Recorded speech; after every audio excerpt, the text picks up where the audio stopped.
There was just there was something in the air. I felt like solar was going to be something that I would look back on and remember, like I was in the right place at the right time when this all started. And as much as I almost like, I didn't really want to do it.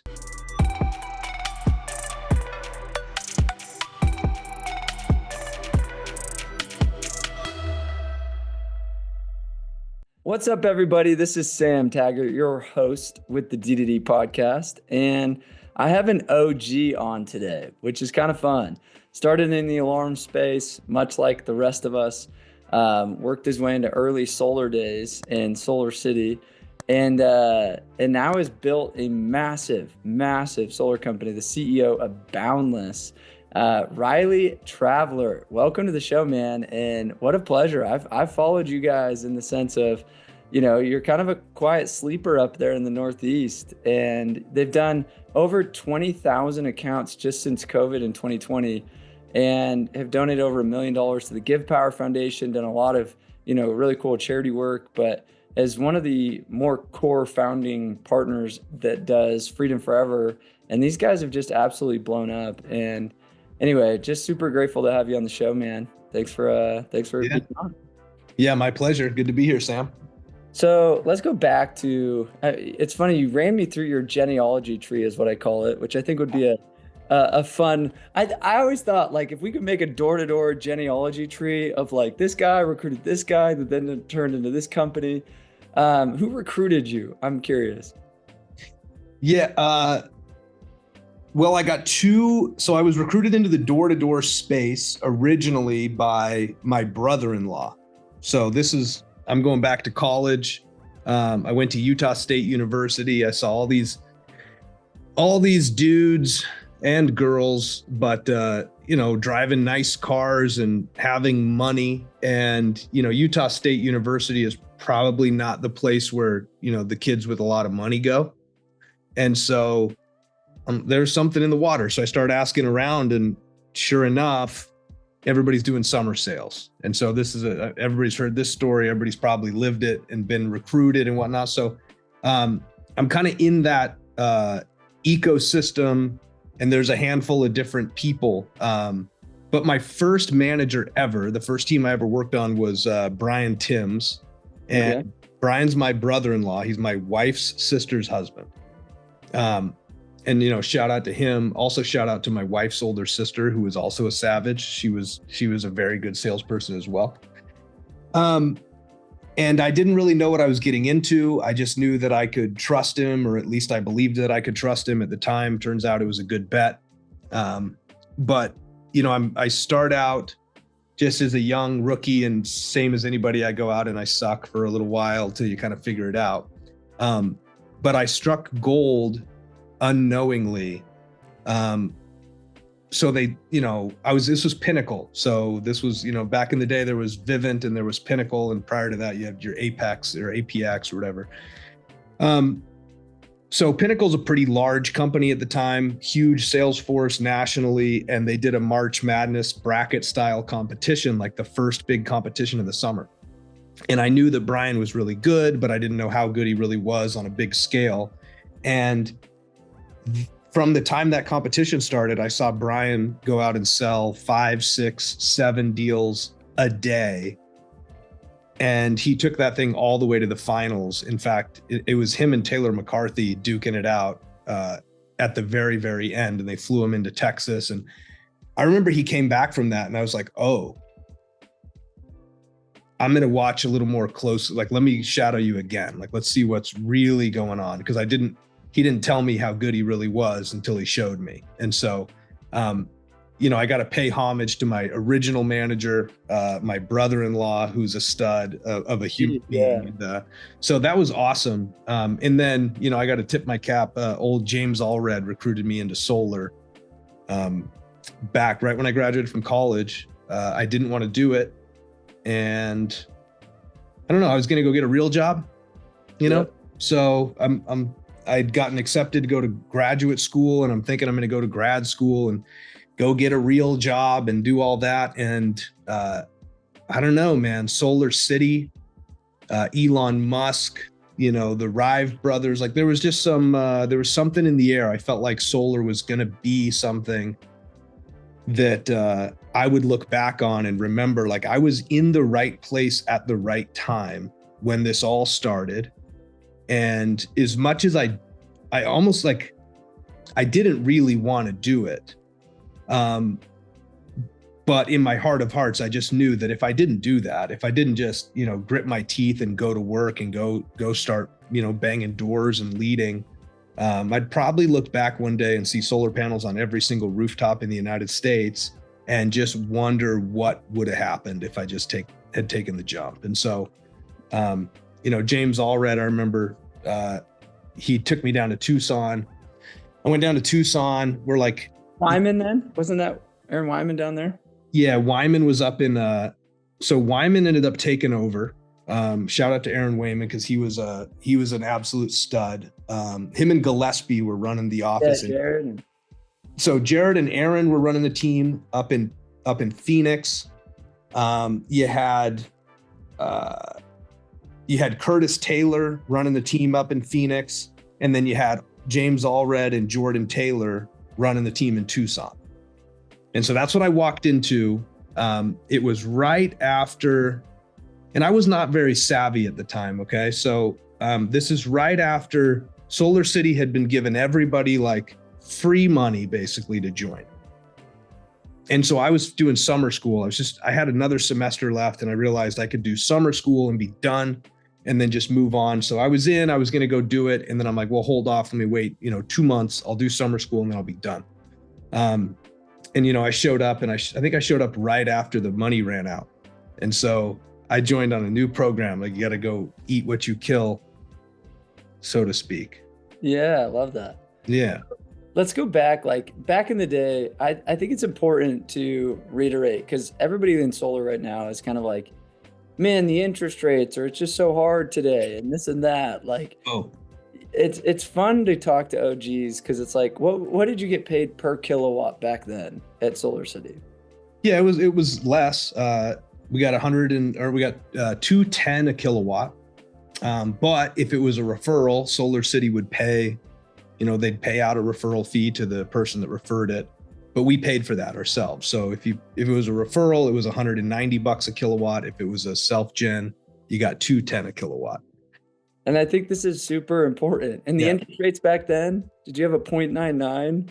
Well, we didn't even have, we only sold leases, so we had leases. When I moved to New Jersey, I discovered the world of the PPA, which was basically the same thing. I convinced myself that it was way better to hype myself up, but there was marginal differences at best. And then it wasn't until so this was 2013, I think, that I first started. And then it was 2016 when Solar City finally brought in a loan product. And so we could sell loans. The pricing was pretty, I guess I don't even know. I don't even know what the price per watt was. They kind of hid all of that from us. It's here's your loan. This is what it is. I think it was a Mosaic 399. And I couldn't tell you that there was I don't know what the dealer fees were. Nobody knew what the dealer fees were. That was inside speak, It's so funny to see today's market complain so much. I mean, obviously you have a lot of sales reps that work for you. And it's wait, let's go back to the days where we're getting $190 a kilowatt. Let's go back to the 399. You have no idea what this is. But we sold, you know what I mean? It's that's what people saw. Yeah, I mean, the glory days, those are the glory days. We had to walk uphill in snow both ways, to and from. Yeah. I don't know. I think it's kind of like the turf discussion, it's well, there's better turf. It's well, the best turf is the one that you're in for a long time. Yep. That's the best turf. The best turf is one where you have some installs and you got people that you can relate with and you can drop names and it's not so much that's not 100% true. If everybody's failing credit and you got to maybe you should change your demographic a little bit. Or in solar, if everything's covered in trees, well, yeah, you should probably. But this turf is beat up or this, that, or it's like, nah, I don't know that I necessarily buy into that. And I think it's the same thing for like, generations of salespeople and, which era you're selling in. Every one of them has different challenges. It's hard for certain reasons. It's easy for other reasons. 100%. When I look back, like when I go out these days, right? So, just the other day, I was down visiting our teams in Maryland. I was down in Maryland and Virginia, and we went out knocking, and Virginia's kind of a little bit newer market. And solar hasn't been so well established there. We just got a PPA down there, and Virginia hasn't had PPAs until recently. So it felt like a blast to the past. And that was great. It was exciting. Door knocking was fun. But you know what we missed? There wasn't a lot of people with solar. And so there was this skepticism about like, does this really work? And like, well, I don't know anybody that's done it. When I can ask somebody, who do you know that's done this? And they go, oh, my friend Bill has solar. Well, that's great. There's like a built-in referral right there of somebody that has it, that knows how it works. They have some validity just because they know somebody. The challenge of the early days was nobody knew anybody that had it. Everybody was kind of the first mover. And so there was a lot of skepticism. Frankly, even my own first like couple deals, I remember selling them. They're like, this is how it works. I'm like, yeah, this is how it works. In the back of my mind, I'm like, I'm 98% sure. Yeah. Like I haven't really seen the electric bills. I haven't really seen the cycle. And so the challenge of those days was, yeah, you got paid less money. I think everybody was able to sell a little bit higher volume. I think there was just a little bit bigger addressable market. So that kind of made up for it a little bit. Nobody had it. So everybody had, a high level of skepticism about what this is and how it works. And are they really going to last a long time? And is my roof going to leak? And, all of those questions that as a salesperson, you're answering for the first time and you're just saying what you were taught to say and you have no real world experience around it. So that was the challenge of those days. Today, like I would argue that it's never been better than it is today. Yeah. Commissions are through the roof. The amount of control you can have with like different product offerings. And I mean, it's like being a high level surgeon and you have all these tools and you get to go and like diagnose an issue and then, write up a prescription and perform the exact surgery needed to get the best result possible for your client. Like it's a pretty sick time to be alive when, I think most people are in a similar situation where you got multiple finance partners that you can run a lease or a PPA through. You got multiple options on the purchase side with, interest rates from like a 2.99 to a 9.99 with varying dealer fees. It's like, well, you got a lot to work with. I think that's a challenge because too much information can be a deal killer and too much information can kind of paralyze a salesperson. But once you get your wits about you, the amount of tools that we have today is it's incredible. And the amount of social proof is through the roof. Somebody in any neighborhood has solar panels. Yeah. So let's shift gears a little bit. What advice would you give? Let's say I'm my first, even just sales. I mean, not just solar, but like, let's say it's my first 2-3 months. Cause a lot of the people are just starting their summer, that's like they got out of Utah State just barely, and they're shipping out April 20th or whatever, What advice would you give to a rookie sales rep? Well, don't quit. First off, don't quit. Especially if I'm talking to if you're listening to this and you're doing summer sales, you're doing sales for the summer, like a summer's short. And I still to this day have regrets about just my own maturity level. It took me a little bit of time, to be honest, to really consider this my profession and consider this something that I do for a living. It was just, for me back in the day, it was just something I did to pay for school. And I didn't aspire to be the best that I could be at it. I just aspired to make X number of dollars, and then I would go home happy. Looking back, like my own belief system or my own, expectations that I put on myself were a big limiter. Like I left a lot on the table, and it's not just the money. Like you make more by selling more. That's true. What you take home this summer or this year or whatever, like, yes, you see an immediate impact on that. But the opportunities that come from being a top player in any game, like that is life-changing. And so, I took, I didn't separate myself from the pack for a couple of years. I was just another guy, and I could have, I just didn't really know that that's what I wanted to do, or I didn't really have that level of commitment. And so in a sense, I put myself a couple of years behind schedule. I think the thing that I look back on is I'm connected to everybody I've ever sold with. There are opportunities that come along all the time where I think of this person, or they might think of me. Your phone rings and here's a new opportunity. Like you're basically just planting all these seeds, all these relationships, and what everybody thinks of you, that will follow you the rest of your life. And so, lesson number one, don't quit, and also expect a lot of yourself and go out with intention to do the absolute best that you can, and don't leave anything on the table.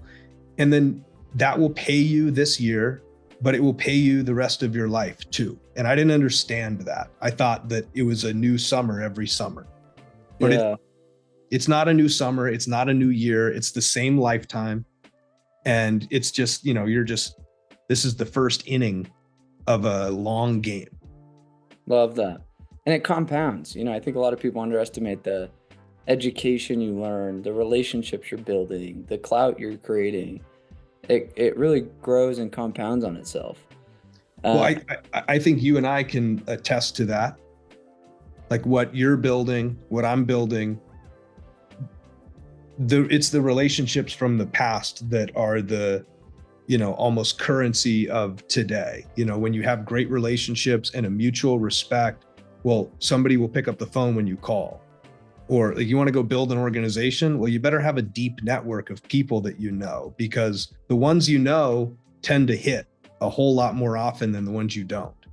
100%. So if everything you're doing and trying to build, every leader you put in place, or every person you bring into your organization is a new face, an unknown commodity, less often do those turn out really, really well. And they do often, but it's not as often as somebody that when you know what you're getting, when there's already a relationship, when there's already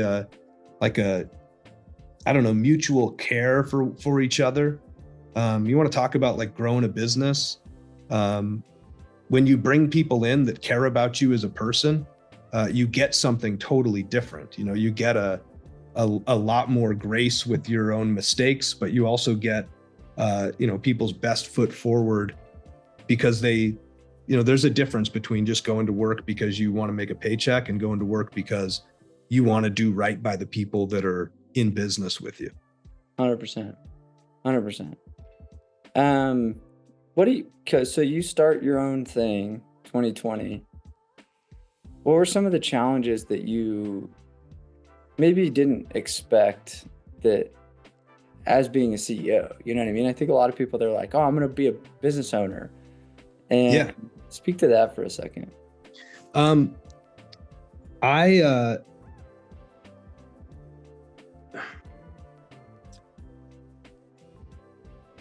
It's really easy to think about what you would do if you were in charge. And I think everybody grows up and everybody matures, and so, I have grace for anybody that's, maybe a little bit hard on their leaders or hard on the people running their companies, because I was that way. So I'm not sitting here saying, don't do that.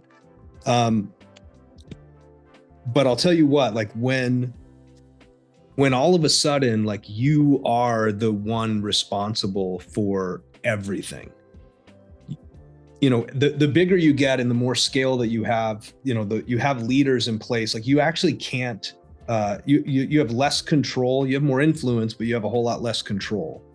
And ultimately how everything goes falls on you. And that's really exciting. And it's wonderful when things are great. And when things are not going well, that's really, really hard. I'll share a little bit, like, I had these models, that I worked out. It's like, all right, we're gonna start a company, build out a comp plan, kind of build a business model, and then run it. And like, I had expectations about what the margins would be, about, all of these things. And I baked in, they always say, like, bake in 20% more cost in your models. Cause it's like, okay, great. So I did all that. And I studied business in college. So, I felt like I had a pretty damn good model. And sure enough, the costs were higher and the gross profit, or the revenues per project, were lower. And so all of a sudden I found myself in a situation where we had to reach a much bigger scale in order to make it work. And so, like, what most people don't know is, Boundless didn't make money for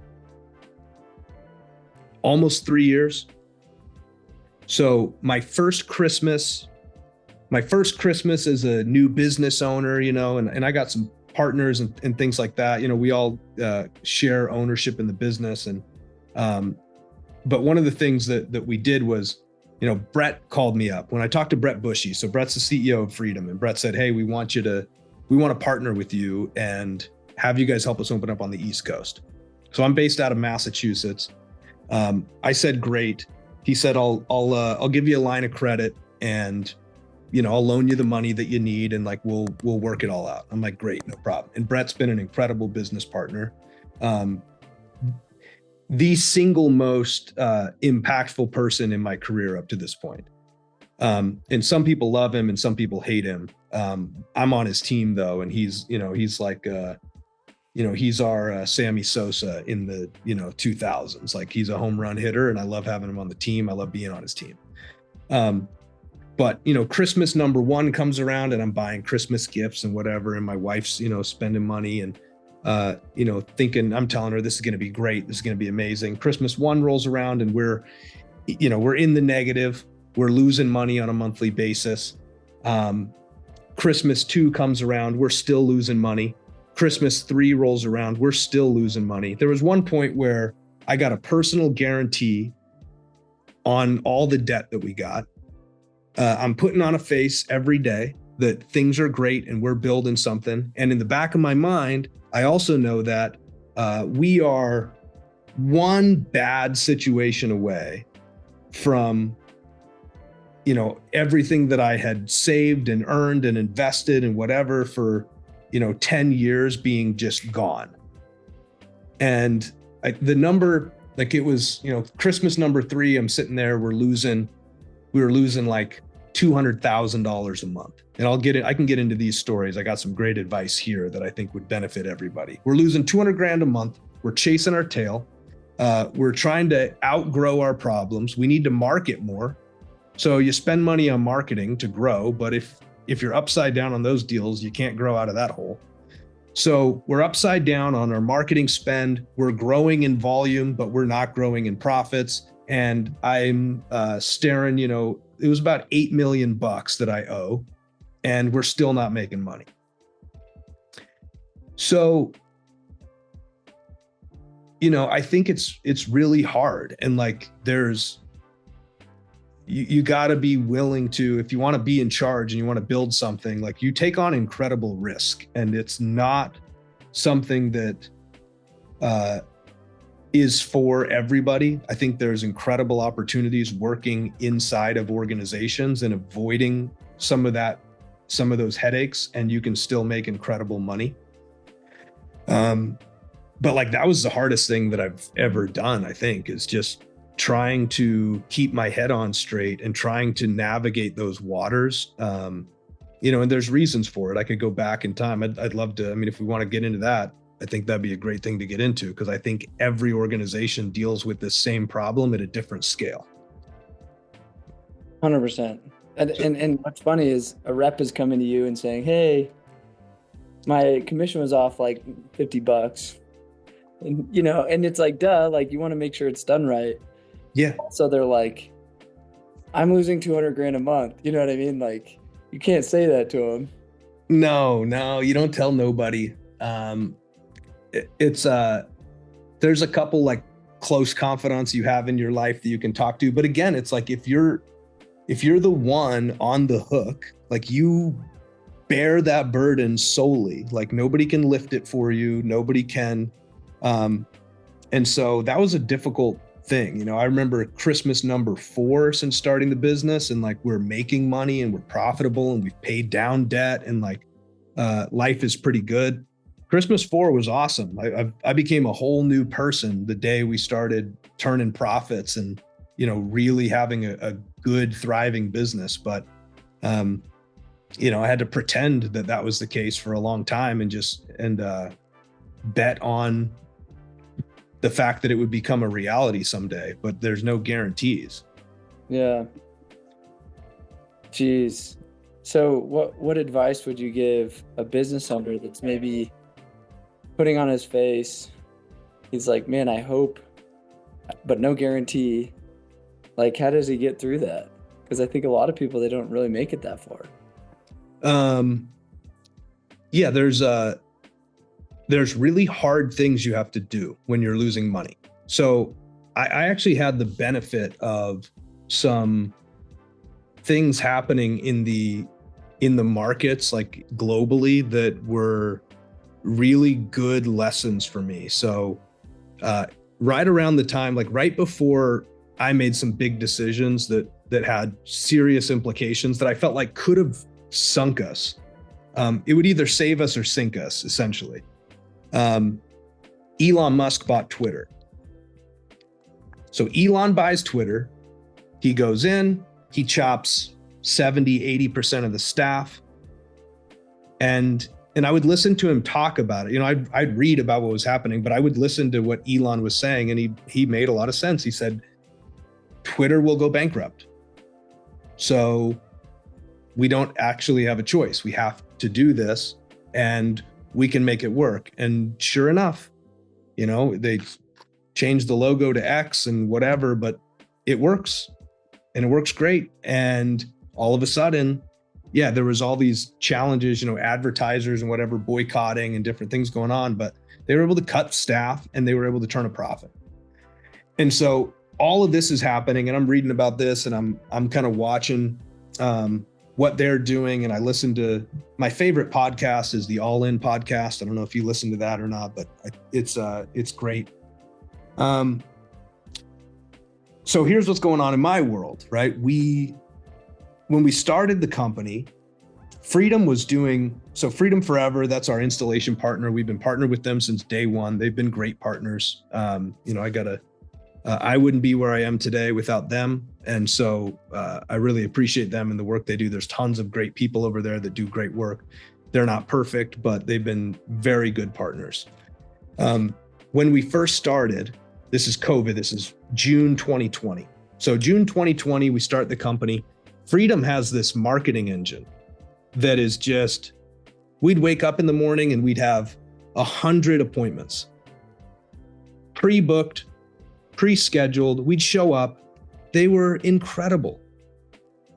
And I'm from the door-to-door space. I never had appointments. As a sales rep, I never had appointments. I had to learn when I was like a regional manager later in my career, and like setter closer started to be a thing. I had to learn how to train people to close deals set by somebody else. And I'll tell you what, I think it's harder. Anybody thinking that getting leads makes things easier, I don't believe that's true. The leads I set are really good for me. The leads somebody else sets for me, I don't know what expectations were set. There's some challenges there. But anyway, so the solar space is kind of evolving to this setter closer thing. And right, wrong, or whatever, that's where the market had been moving. And so when we started the company in 2020, Freedom Forever has this online marketing machine that is printing appointments, and they are fantastic appointments. And so we are growing like a weed. We grow very fast. And this was incredible for the business because they would just charge us at install for those. So it was cash neutral, and it was just growing the business. So we're recruiting and growing and putting teams everywhere, and everybody's feasting on this buffet of incredible leads. Then this is like 2021. So 2020 was an incredible year. Beginning of 2021 started great in January, and then it just tanked. And there was a couple things happening, and I don't know the ins and outs of everything that happened with Freedom's call center and whatnot, but Apple came out and said, Facebook, you can no longer track users' actions across other apps. So pre-2021, if you had a Facebook account and you buy leads on Facebook, Facebook could track my daily usage, not just what I do on Facebook and what I'm interested in, but they could also see what I'm Googling. They could see what other apps I have. They could really get to know me and then target ad spend at somebody like myself for whatever product somebody's trying to sell. So the Facebook ecosystem was incredible at the time. Apple came out and said, you can no longer do this. Therefore, Facebook lost access to all this other data that made their leads really, really pinpointed and really valuable. So now all of a sudden, the cost per lead starts going up, but the quality of those leads is going down at the same time. So that's not a great combo if you're reliant on buying leads, which we became that, despite everything I've ever said my whole life. And it was almost like this thing that was just, there was so much of it. It was so good. Like I couldn't stop it. We just became lead dependent despite my whole background, my partners, every single one of us, we knock doors, we go get business. And then we became this thing. And then the people that we had became dependent on it. And then we brought in new people that's what they knew.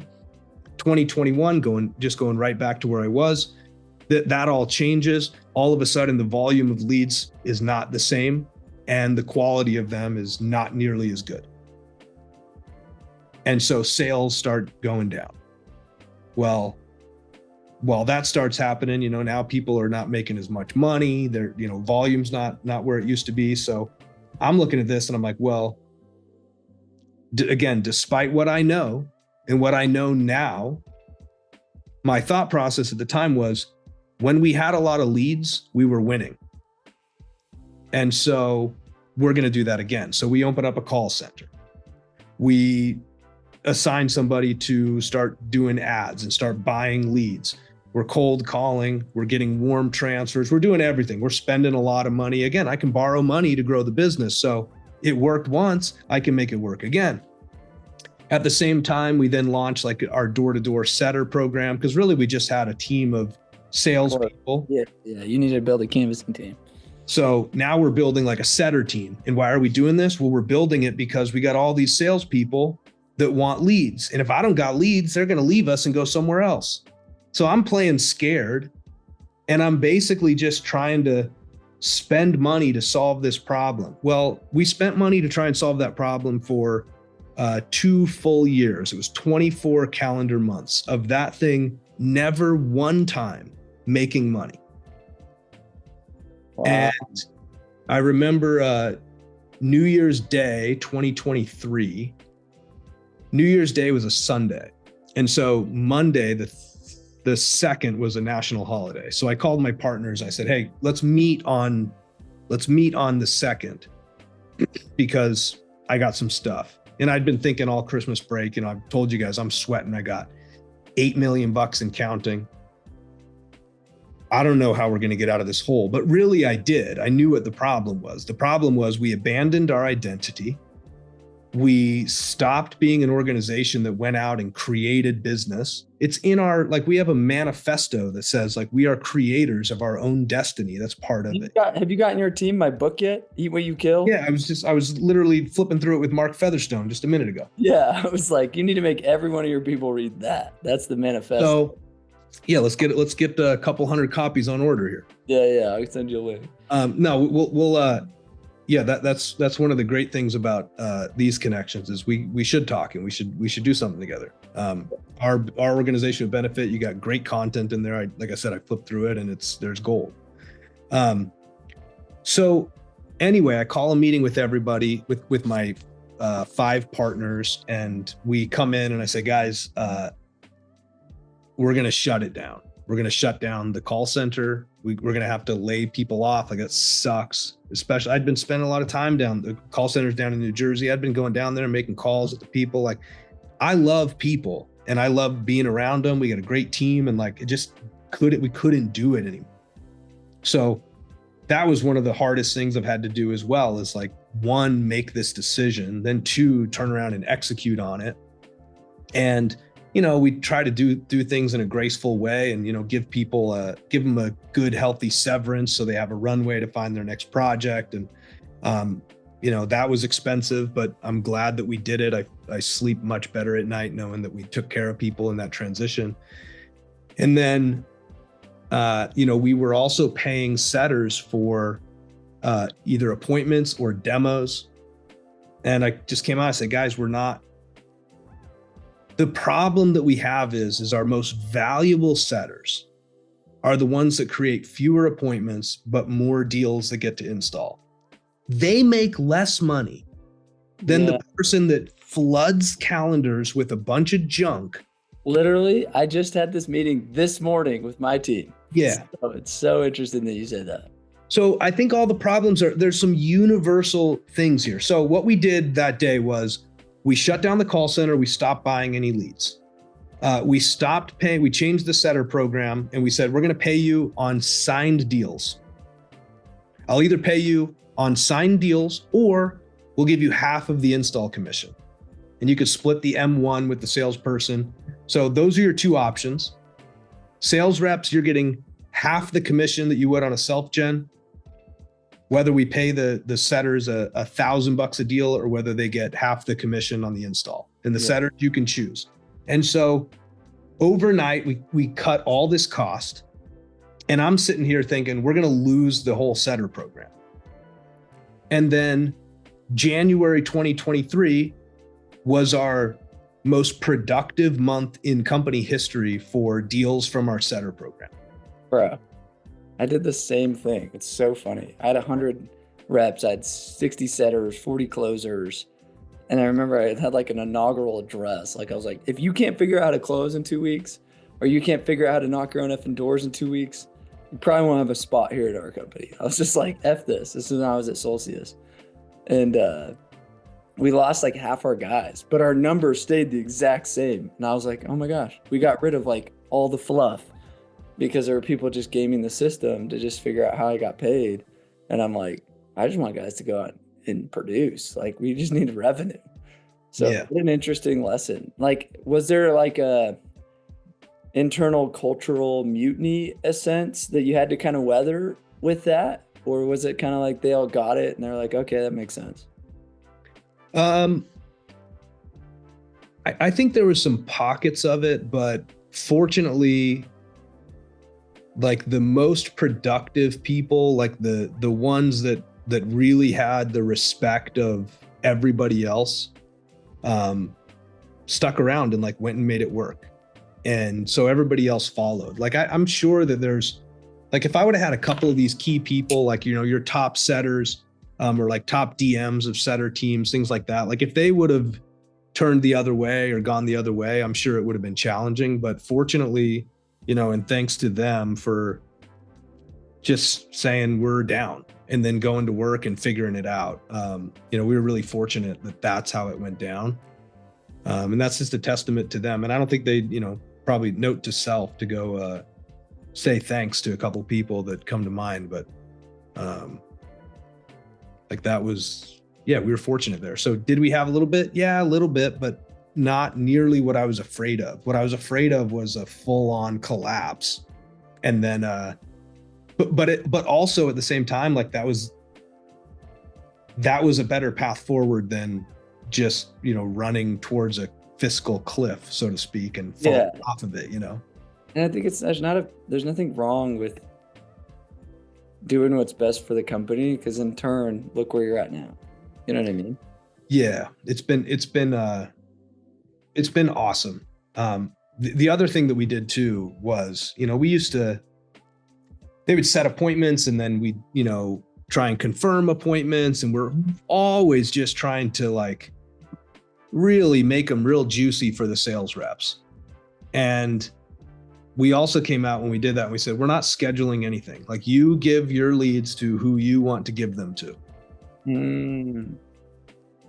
And I don't police it at all. At all.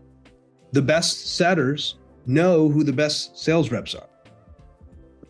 So they get, and the best part about, we were laughing because when we talked about it, and everybody was a little bit concerned, and then we kind of came to like, okay, we're going to do this. And I remember, one of my partners just making a joke about like, well, I guess it's pretty easy, when a sales guy comes and says, hey, I'm not getting any leads. A clear indication of like, just like, why am I not getting passed the ball in basketball? It's like, nobody wants to pass you the ball, dude. I don't know. Maybe like, maybe you don't close them. Maybe you're an asshole to them. Maybe your deals cancel. I don't know. Like the best people don't really have the leads find them. The better you are, the more leads will find you. Interesting. The same conversation that we had in the very beginning about, having a great summer, and that will follow you. Being a top performer, it follows you. Like, other people look for you. Other people want to collaborate. And so yeah, our best closers, they're fed well. Yeah. And the ones that aren't, like, they have to figure it out and kind of earn that. But also there's new people coming in all the time. So, all it takes is getting somebody new, taking them under your wing, showing them the ropes, especially if you're a closer. Like, go show some new setter the ropes, and next thing you know, you got somebody setting leads for you. And all you had to invest was a little bit of time. Yeah, dude. It's so interesting how, like, if you just practice autonomy, like, it'll naturally work its way out how it's supposed to work out. The problem is almost you're getting in its own way by trying to feed everybody. And I watch this like herbivore mentality that companies get stuck in. I just helped a company, they're spending $200,000 a month in ads, drowning, same situation. And I'm like, that's why they call me. You know what I mean? It's like, let's bring out the eat what you kill carnivorous. And I was like, I'm going to shake some feathers. Like, people aren't going to like me because they've culturally been so dependent, but you're the one that created that. So don't get mad. You know what I mean? I was just, they are dependent on you. And I said, but we can shift this. And, a lot of people struggle at that new muscle to come back. But once the carnivore muscle comes back, or they understand the need of carnivore, then everything works out. Yeah. Well, dude, Riley, this has been awesome. And I will text you, or after this, let's stay on, because I'll send you a link for a bulk buy or whatever. It's through the publisher. So if you did want to get some books, or we should have it come out or something. It'd be fun to spend some time in the East Coast with you guys. I hear you're doing some awesome things. So I appreciate you being on the show and all the wisdom that you've shared. It's been awesome. It's fun to hear the stories, and it kind of makes me reminisce of like, oh yeah, those are some good old days. Proud of what you built, man. It's impressive. Thanks, bro. Thanks. Anyway, much love. We'll see you guys on the next episode. If you haven't subscribed yet, go hit subscribe and share this with somebody that maybe is running a company or can maybe use some help. Probably empathizing is going through this story, and give them some hope. There's a lot of them right now. A lot, right? This is probably who you need to send it to, a business owner. This is probably a podcast, divine time for them. So all the love. We'll see you guys on the next episode.